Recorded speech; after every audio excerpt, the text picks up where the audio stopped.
જી જય જોહાર.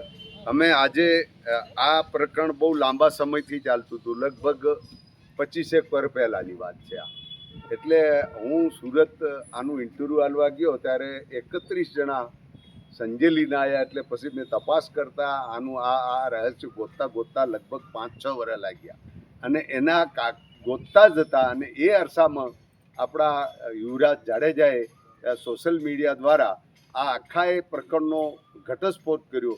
એના કારણે આખા ગુજરાત અને આપણા સંજેલી તાલુકામાં, દાહોદ તાલુકામાં બધા જ જે કંઈ આદિવાસી હતા એને આ બધું જાણ્યું અને એના કારણે થોડોક લોકોમાં જાગૃતિ આવીને જાગૃતિના કારણે હવે આપણે એ સોશિયલ મીડિયામાં તો ગયું, પણ કાયદેસર જે કરવું હોય તો એનું આવેદનપત્ર આપવું પડે અને યોગ્ય જગ્યાએ આપણે રજૂઆત કરવી પડે. એના ભાગરૂપે સંજેલી તાલુકાના અને સંજેલીની આજુબાજુના બધા જ ભાઈઓ અને બહેનો અમે ભેગા થઈ અને આ સર્ટિફિકેટ ખોટા છે એ તપાસ કરી અને કાયદેસરની કાર્યવાહી કરી અને જે કંઈ સર્ટિફિકેટ ખોટા છે એના સરકારી લાભ લીધા હોય, પંપોના લાભ લીધા હોય, બીજી કોઈ પણ યોજનાના લાભ લીધા હોય એ પરત કરવા અને તેમની સાથે બંધારણની રીતે જે જોગવાઈ કરેલી છે એ પ્રમાણે એની સામે કાર્યવાહી થાય એવી અમારી લોક લાગણી અને માંગણી છે.